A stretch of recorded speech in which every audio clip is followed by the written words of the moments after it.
Hi, class. So this week we started with what sociology is and what we actually mean when we talk about things like the sociological imagination or what it means to think like a sociologist. So, the Conley reading in particular does a good job of breaking down these topics and sort of parsing out the history of sociology, how it compares with the disciplines, different types of sociological thinking, and provides some examples about social institutions and social identity, like the university.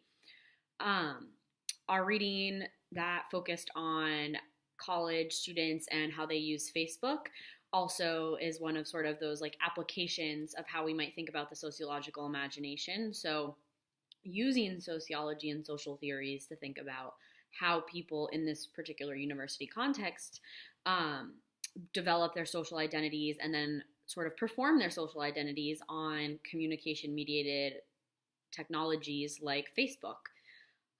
We might also be able to extend this to other social media sites like Snapchat or Instagram, for example. So, when we talk about thinking like a sociologist, what we're really doing is using analytical thinking tools so that we're thinking about our everyday lives in ways where we're critical of things that we might have typically taken for granted. So, we stop taking these assumptions for granted about how we move through the world and we really question normative ideas of what's going on, how we feel about ourselves in relation to larger entities like the government or the workforce, things like that, those institutions that we're focused on in the Conley reading. So, for example, thinking like a sociologist might mean that when we get up in the morning and we're trying to pick out an outfit that we want to wear, we're thinking about what that physical manifestation of ourselves means to other people and how that might be interpreted.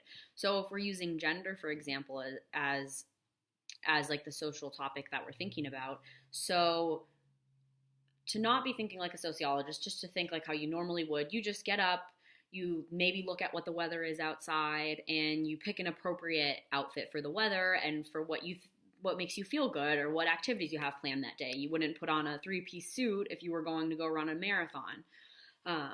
Unless it was maybe a special event where that was what people were doing.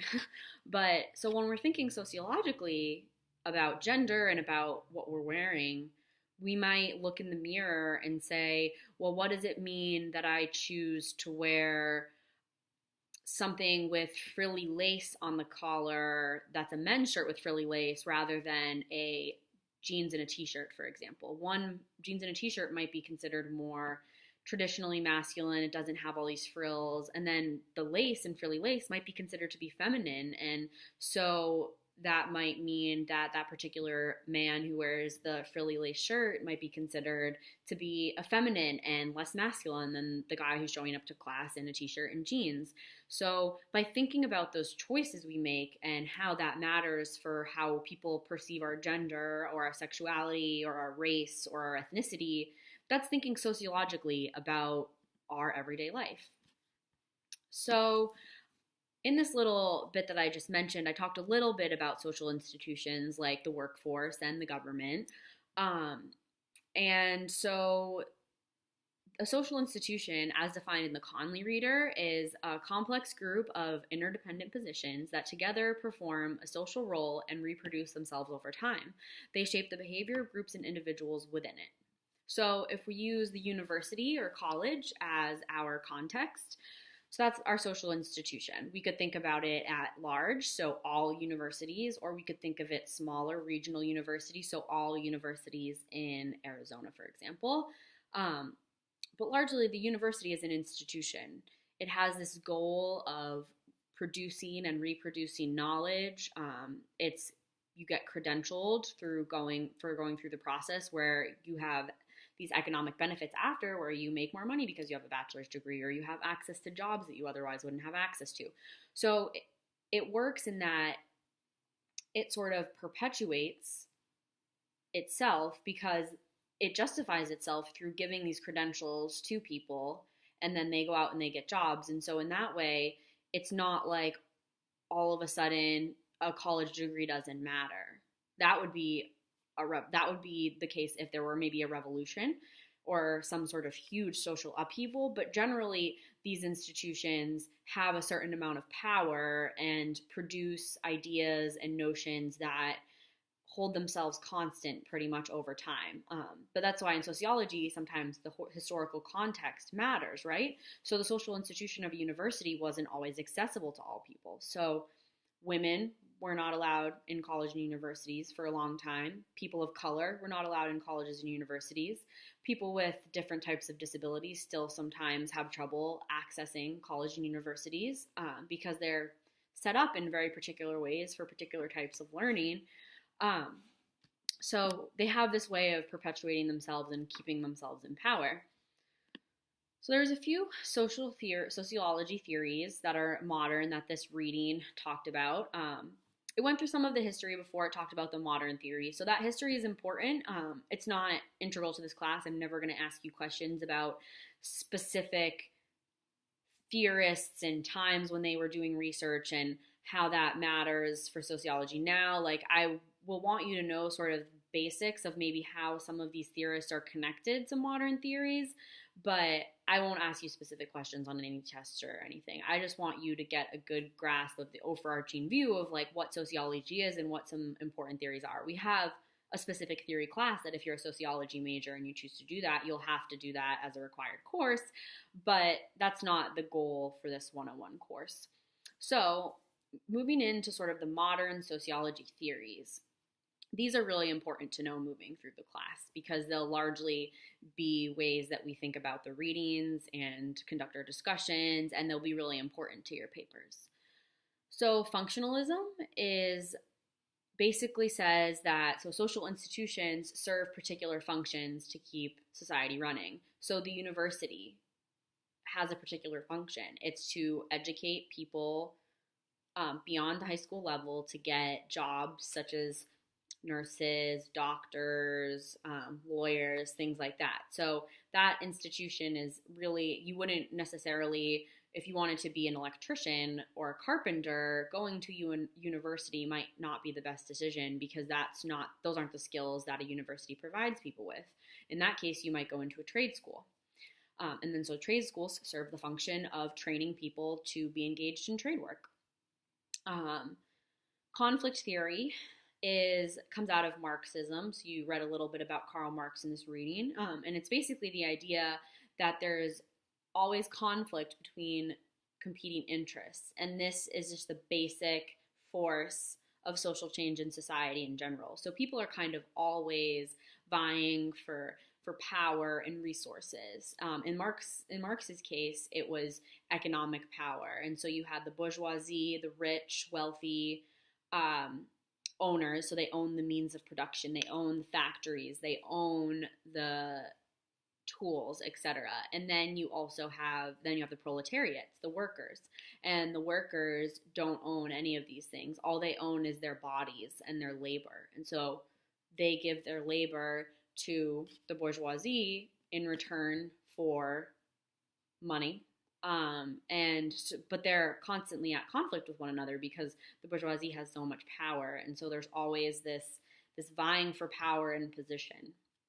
And so out of this conflict theory also comes feminist theory, but this feminist theory focuses in particular on inequality between men and women in its like foundational work, but there's not one idea of feminist theory. It's kind of a catch-all, like an umbrella to describe multiple types of theories that focus in particular on gender differences and inequality related to gender.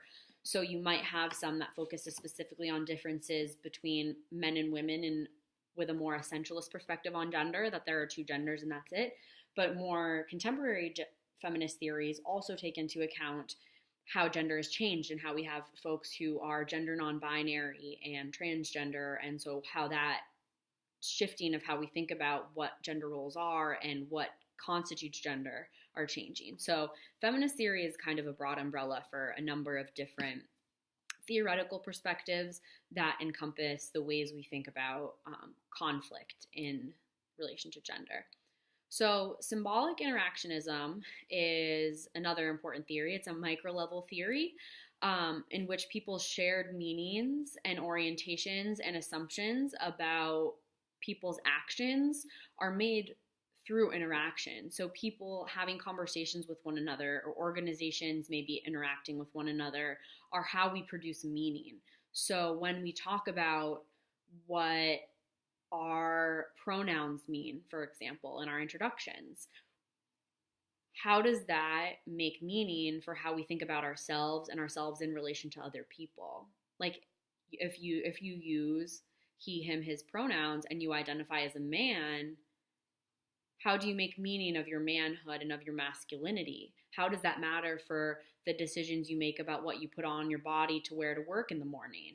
How do these things matter, and how do they both reproduce and also change how we think about gender?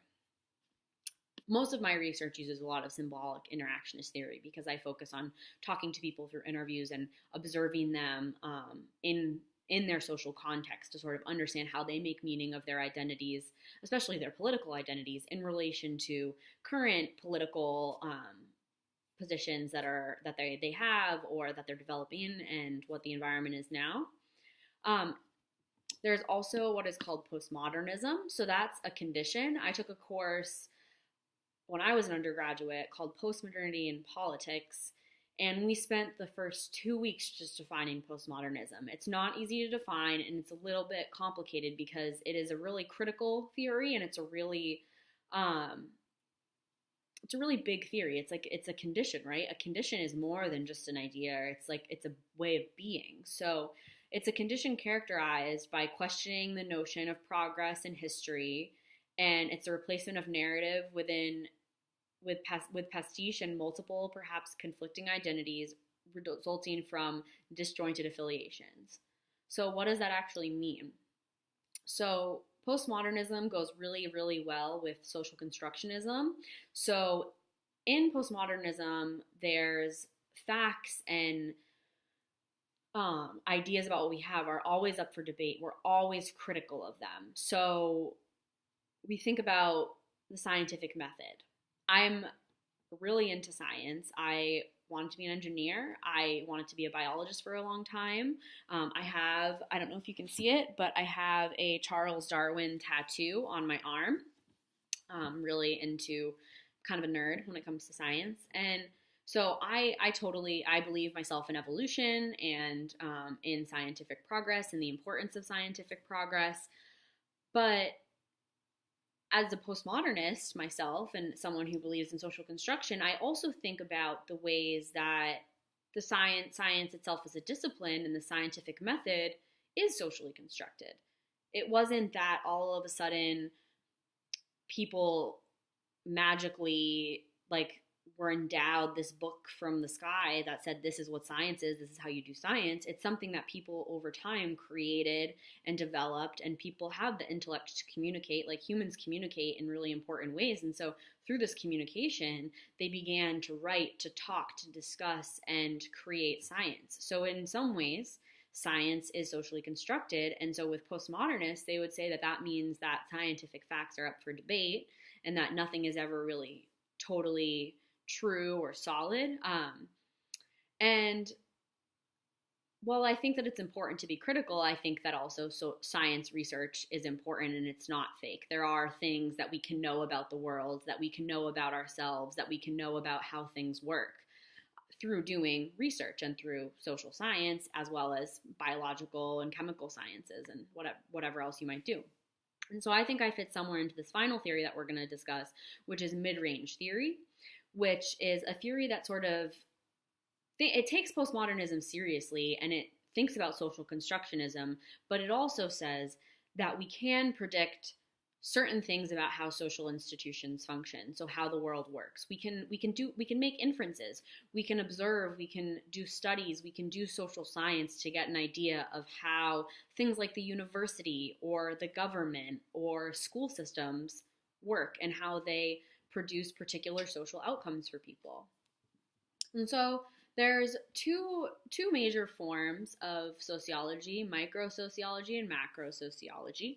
So microsociology focuses on local interactional context. So for example, my project this summer focuses on one particular organization. That would be considered microsociology. I'm looking at what these individuals within this one small local organization are doing in relation to identity building and how they think about their work. From that, I can't say that all organizations that work with youth are going to act this way. It's going to be different based on the the local context.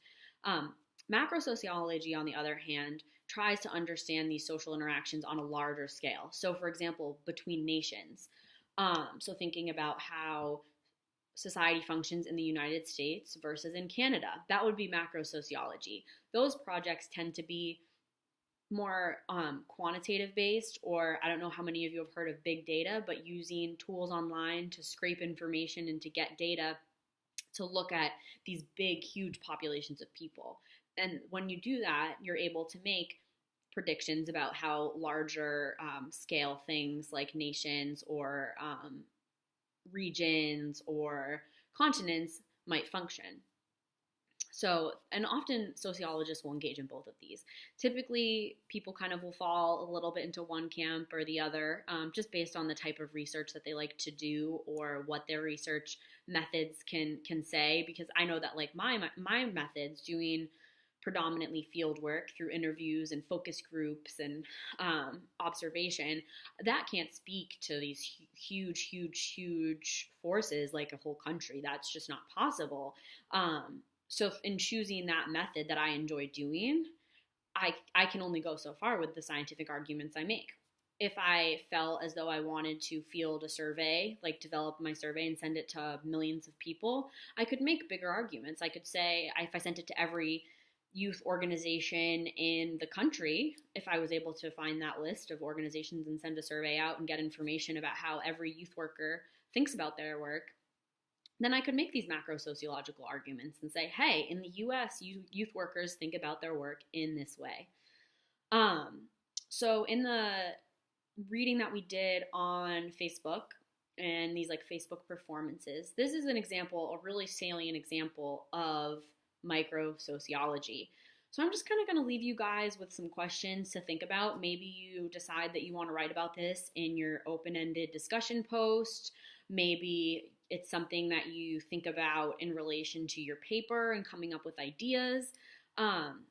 So when we think about these Facebook performances, it's at this Southwestern University. But how might people perform their identities on Facebook in different institutional settings? So how might it be different in a large university like a 46,000 person school like the University of Arizona versus a very small rural college? My brother's school was 1,400 people in rural Vermont.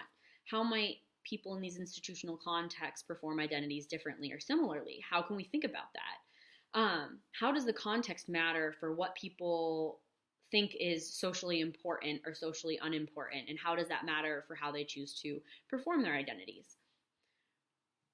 How do we think about this beyond Facebook? So Facebook is just one example of a social media platform. And as you all know, social media is constantly changing. We're constantly getting new websites, new forms, new things to do, new ways of editing pictures and uploading things. So how might this be different now that Facebook has changed so much, I'm sure, since this article was written? Are college students on Facebook as much as they used to be? I've been told that Facebook's old news. How might this be different on Instagram, where it's less about necessarily like reading and words and like that type of content and more about images and videos and sort of quick clips? So how might we think about the changes of across social media? So these are just a few questions to kind of get you thinking critically about maybe your own performances on different social media sites. Think about maybe if you have a Facebook and an Instagram and a Snapchat, do you put the same things on all of those websites? Or, well, I guess not websites, but apps or websites. I'm dating myself, huh? A little bit old calling everything websites. But yeah, how do you do things differently on those sites? If Snapchat deletes the Snapchat, hypothetically, I mean, I'm sure it's stored somewhere in a database, but if it deletes after 2 seconds, are you going to post something that's a little bit more risque or not necessarily professionally appropriate? I'm not saying like sexting or sending like naked Snapchats. I'm thinking like if you're out drinking or partying. I think we all know that employers now will look at Facebook. And so I think that maybe Facebook, is it something where you have more of a professional appearance? Or are you posting partying pictures there? Are you friends with your grandma? Who do you allow to be friends with? How does that impact how you perform your identity on these sites? So think a little bit about these questions.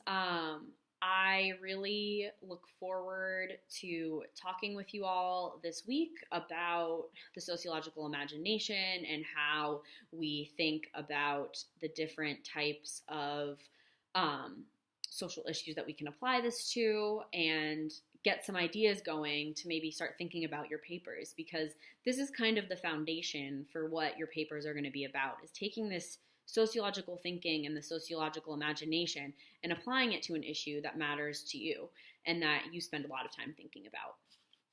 Feel free, again, to email me with any questions, comments, concerns. I'm happy to Skype and have phone calls with you all, especially those of you whose paper is going to be due in a week. Those of you who chose to write about class and reproduction, be sure to let me know so we can set up some kind of a video chat or phone chat about your paper and what you plan on doing, because that's 15 points of your 45 for the paper, so it's important. I want to make sure that you all are getting this and you're becoming at least a little bit interested in the sociological imagination.